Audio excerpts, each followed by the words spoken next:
नमस्कार, स्वागत है आपका। आप देख रहे हैं आपका पसंदीदा डिबेट शो बात हरियाणा की। मैं आपके साथ सतेश नैन मोर। देश में बढ़ती महंगाई के बीच अब पेट्रोल डीजल के बढ़े दामों ने आम आदमी का जीना मुहाल कर दिया है। तेल की कीमतों में उछाल के बाद हर तरफ हाहाकार मचा है। विपक्ष का आरोप है कि चुनाव खत्म होते ही जनता से वसूली का काम शुरू कर दिया है। सरकार अंतर्राष्ट्रीय हालात और ईरान अमेरिका तनाव के हालातों का हवाला दे रही है, लेकिन सवाल यह है कि हर बार वैश्विक संकट का बोझ क्या सिर्फ आम आदमी ही उठाएगा? जब तेल महंगा होता है तो असर सिर्फ गाड़ी चलाने वालों पर नहीं पड़ता, बल्कि इसका असर रसोई से लेकर बाजार तक, खेत से लेकर कारोबार तक हर जगह दिखाई देता है। आज आम आदमी पूछ रहा है कि आखिर उसकी जेब पर यह लगातार वार कब तक होता रहेगा? क्या सरकार के पास राहत का कोई रोड मैप है, या फिर महंगाई की इस आग में जनता यूं ही झुलसती रहेगी और सियासत सिर्फ आरोप प्रत्यारोप तक सीमित रहेगी? आज इसी बड़े सवाल पर करेंगे चर्चा, लेकिन उससे पहले आपको दिखाते हैं स्पेशल रिपोर्ट।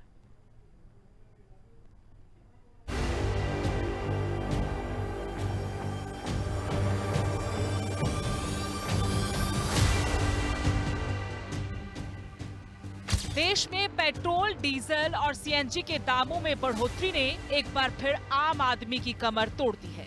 पेट्रोल और डीजल के दामों में हुई तकरीबन 3 रुपए की बढ़ोतरी के बाद मिडिल क्लास और नौकरी पेशा परिवारों का पूरा गणित बिगड़ गया है। बढ़ती महंगाई का ये करंट अब सिर्फ गाड़ियों की टंकियों तक सीमित नहीं है, बल्कि इसका सीधा असर घर की रसोई से लेकर रोजमर्रा के जरूरी सामानों पर दिखाई देने लगा है। आने वाले दिनों में ये आर्थिक संकट और विकराल हो सकता है। जानकारों का कहना है कि अभी तेल के दाम और बढ़ेंगे। तेल कंपनियां लंबे वक्त से बड़े घाटे में हैं। तेल के दाम बढ़ने का सीधा सा मतलब है रोजमर्रा की हर चीज के दाम बढ़ना, यानी महंगाई का करंट लगने वाला है। सरकार के इस फैसले पर विपक्ष सवाल उठा रहा है और कह रहा है कि चुनाव खत्म, वसूली शुरू।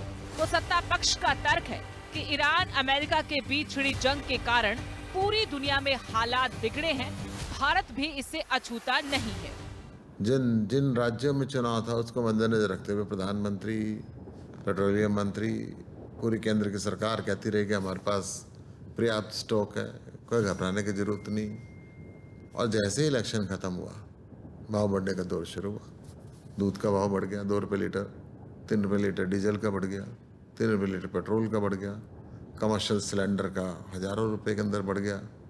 तो ये जो स्थिति है, हर जगह देश की जनता को गुमराह करना ये उचित नहीं। वो तो स्वाभाविक है। हमारा 25% तेल जो है, तेल गैस, वो हॉर्मुज से होकर आता है।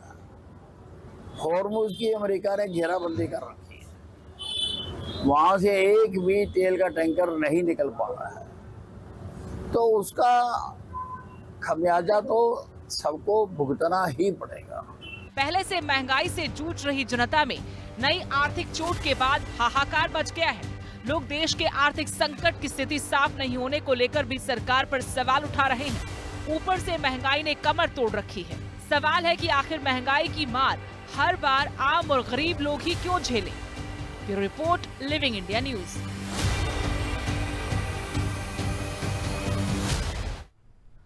तो चलिए चर्चा की शुरुआत करेंगे। सभी खास मेहमान हमारे साथ जुड़ चुके हैं। बीजेपी प्रवक्ता रविंद्र सांगवान है हमारे साथ, कांग्रेस प्रवक्ता गुलशाद अली चौहान है, इनेलो की तरफ से ओंकार सिंह हमारे साथ जुड़ गए हैं। आप तीनों मेहमानों का बहुत बहुत स्वागत है। मेरा पहला सवाल रविंद्र सांगवान जी आपसे है। सबसे पहले तो यही बता दीजिएगा, संकट कितना बड़ा है? ये वक्त ले लेकर बातें जो सामने आ रही हैं, इससे और ज्यादा डर है लोगों पर जो महंगाई की मार डाली गई है आज सुबह सुबह। लोगों में आपको नहीं लगता कि एक आशंका है, बड़ा डर छुपा हुआ है कि न जाने क्या होगा, कोई बता भी नहीं रहा? सुदेश जी नमस्कार, सभी दर्शकों को प्रणाम, मेरे सभी साथी प्रवक्ताओं को नमस्कार। सुदेश जी, भारत की सरकार और भारत के प्रधानमंत्री श्री नरेंद्र मोदी जी, उनकी दूरदर्शी सोच से भारत के अंदर तेल की कोई दिक्कत नहीं आई है, ना ही कोई गैस की दिक्कत आई है। जहां आज दूसरे जो पड़ोसी देश हैं या जो दूसरे बड़े विकसित देश हैं, वहां पर जो तेल के रेट बढ़े हैं, पाकिस्तान के अंदर 55% तेल का रेट बढ़ा है और म्यांमार के अंदर तो 112% तेल का रेट बढ़ा रविंद्र है। जी, किन देशों के अमेरिका साथ के अंदर तुलना करें? आप 50% बढ़ा है। 2047 का विकसित भारत बनाने का अमेरिका सपना के दिखाते अंदर- हो अमेरिका- और तुलना अमेरिका करते हो के अंदर म्यांमार से, सुदेश जी, पाकिस्तान से।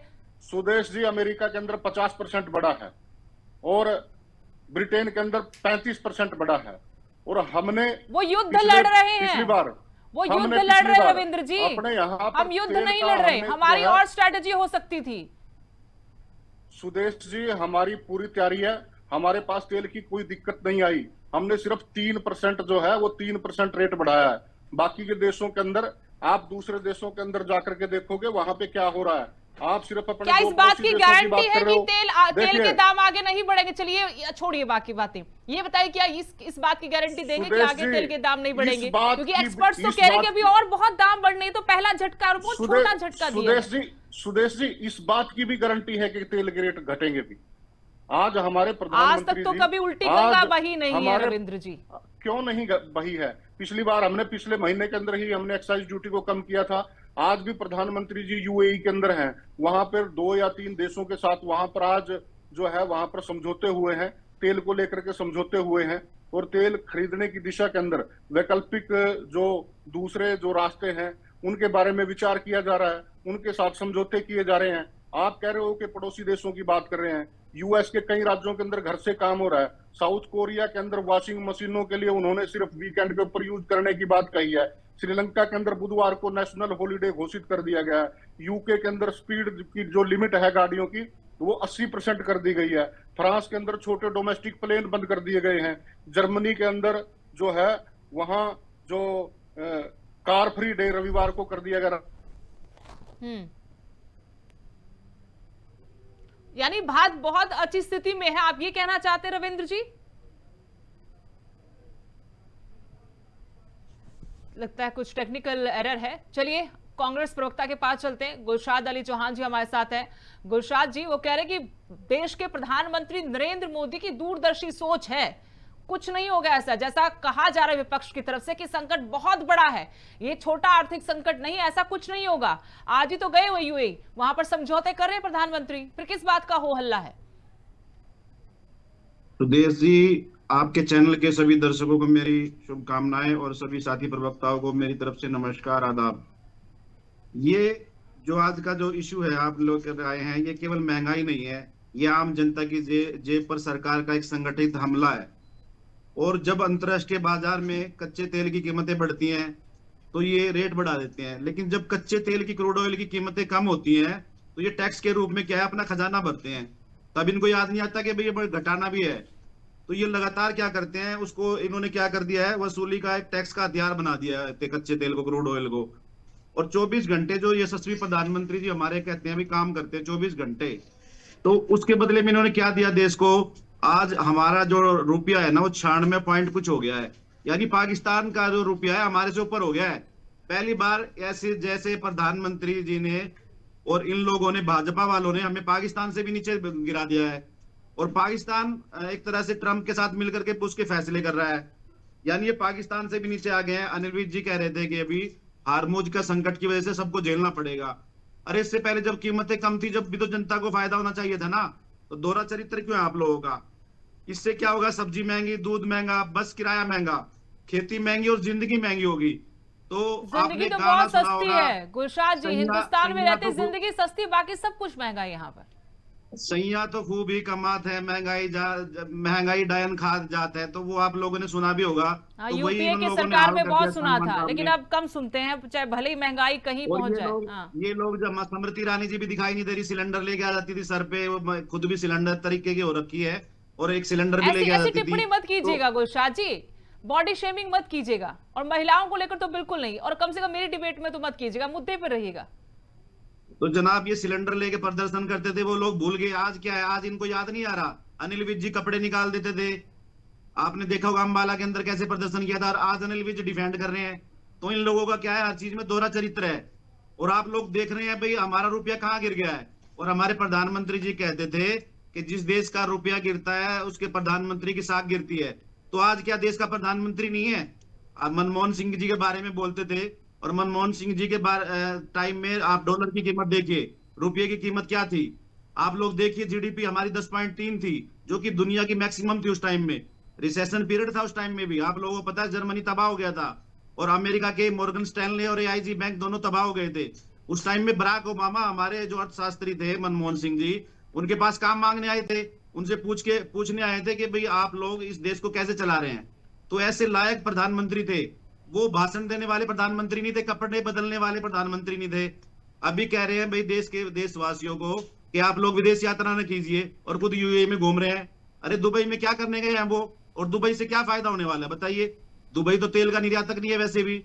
तो ईरान जो हमारा मित्र देश था, रशिया हमारा जो मित्र देश था, इन लोगों ने हमारी इंटरनेशनल पॉलिसी को भी खत्म कर दिया है। रविंद्र सांगवान जी, आपकी विदेश नीति पर सवाल उठा रहे कांग्रेस के प्रवक्ता। हमारे सबसे जो अच्छे मित्र थे रशिया थे, क्या आप मुझे सुन पा रहे हैं?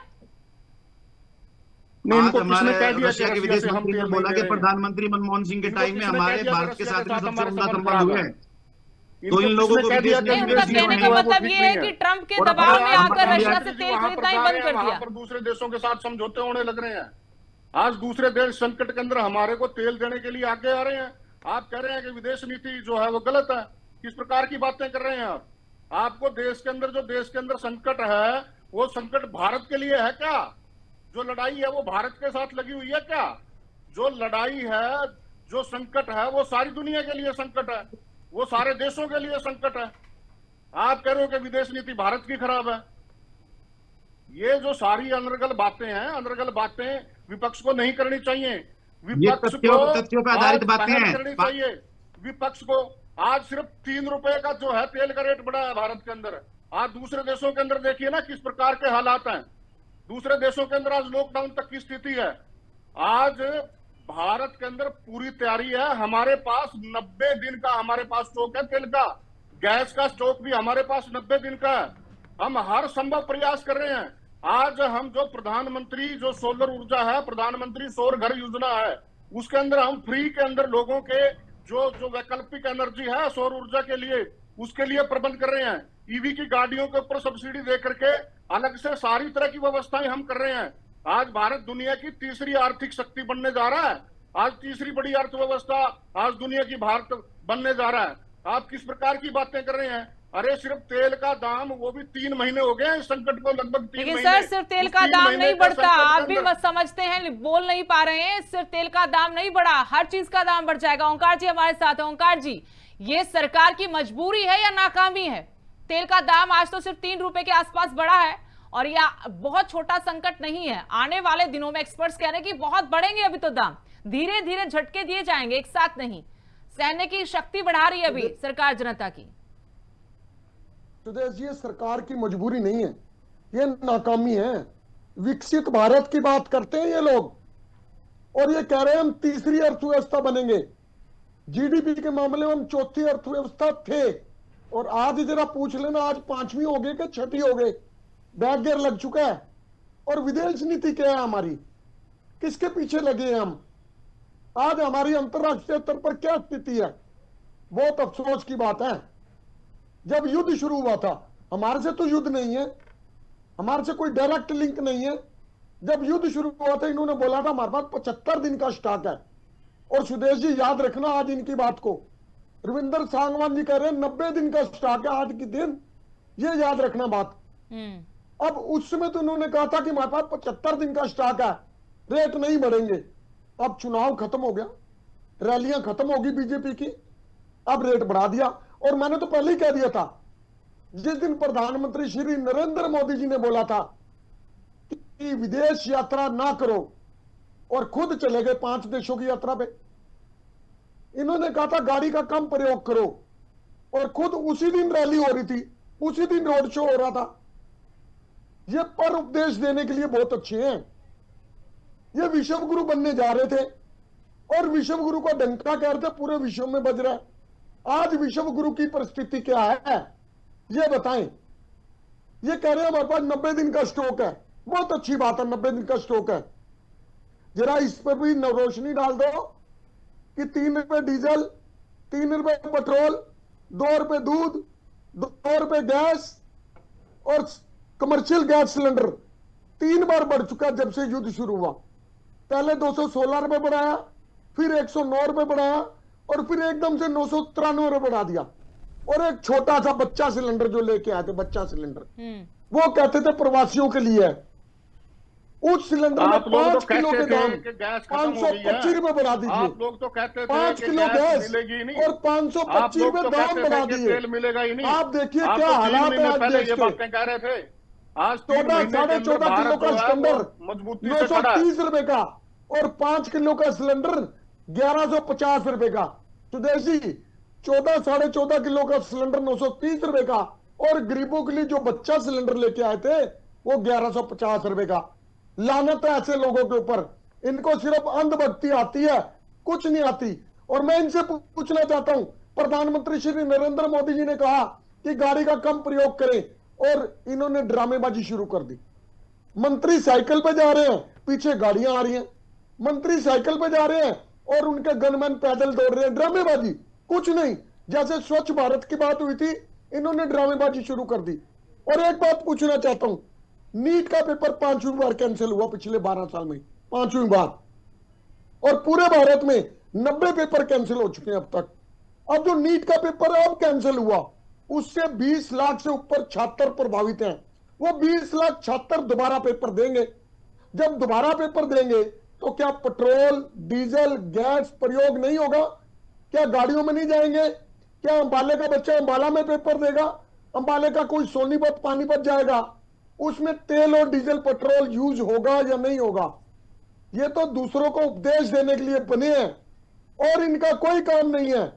और मेरे भाई बीजेपी के प्रवक्ता ये विश्व गुरु की बात करते हैं, ये कह रहे हैं हम तीसरी इकोनॉमी बनने जा रहे हैं। आज की परिस्थिति क्या है? आज की परिस्थिति 5वीं या 6ठे नंबर की हो गई है। रविंद्र जी से पूछते हैं एक बार ओंकार जी। रविंद्र जी, ये जो बात विपक्ष, हाँ जल्दी खत्म कीजिए जी। तुलना करते हैं, ये भारत की तुलना करते हैं म्यांमार के साथ, भारत की तुलना करते हैं बांग्लादेश के साथ। सेम पेट्रोल और डीजल, म्यांमार, बर्मा, नेपाल, उन लोगों के साथ हमारी तुलना करने लगे हैं। भारत देता है। और ये मेरे लोग भाई हमारे बीजेपी काम के करने आते प्रवक्ता हैं, ने नेपाली तो कहा हमारे यहाँ हमने घर में ड्यूटी वो करते दिखाई, हैं, चौकीदारी करते हैं। इन्होंने ड्यूटी दिखाई, देश का प्रधानमंत्री चौकीदारी वाली बात करेंगे ना ये लोग। कंपनियों को लाभ इन पहुंचाने लोगों के ने लिए देश का ड्यूटी भट्टा दिखाई। बिठा दिया है। एक बार अर्थव्यवस्था का जवाब बहुत बुरा हाल लेंगे है। गुलशाद जी, एक बार जवाब लेते हैं रविंद्र जी से। रविंद्र जी, ये जो उपदेश की बातें विपक्ष कर रहा है कि भाई उपदेश देने के लिए नहीं बना था प्रधानमंत्री या सरकार आपकी, ये तो कोई भी दे देगा। समाधान ढूंढना है, जिस पद पर आप बैठे हैं, जिस जो जिम्मेदारी आपको दी उस वहां तो समाधान ढूंढना है। अब मुझे बताइए कि समाधान क्या है इस बात का? ये सारे के सारे त्याग बलिदान जनता से ही लिए जाएंगे या कोई रोड मैप है, कोई स्ट्रैटेजी है इस संकट से निकलने के लिए? हम समझते हैं, हम मानते हैं कि वैश्विक संकट है और उसमें कोशिश सरकार की होनी चाहिए कम से कम उसका असर भारत पर पड़े। उसके लिए मैं रोड मैप आपसे पूछना चाहती हूँ कि क्या रोड मैप है? जनता के बीच में पैनिक नहीं करना चाहते।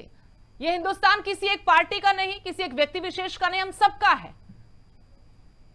सुदेश जी, आज से 2.5 महीने पहले जब ये संकट शुरू हुआ था, ये जो मेरे मित्र प्रवक्ता हैं इनरलोक और कांग्रेस के, ये उस दिन ये बात कह रहे थे कि गैस खत्म हो गई है, सिर्फ 5 या 6 दिन का गैस का स्टॉक बचा है। ये उस दिन कह रहे थे कि पेट्रोल पंप बंद हो जाएंगे।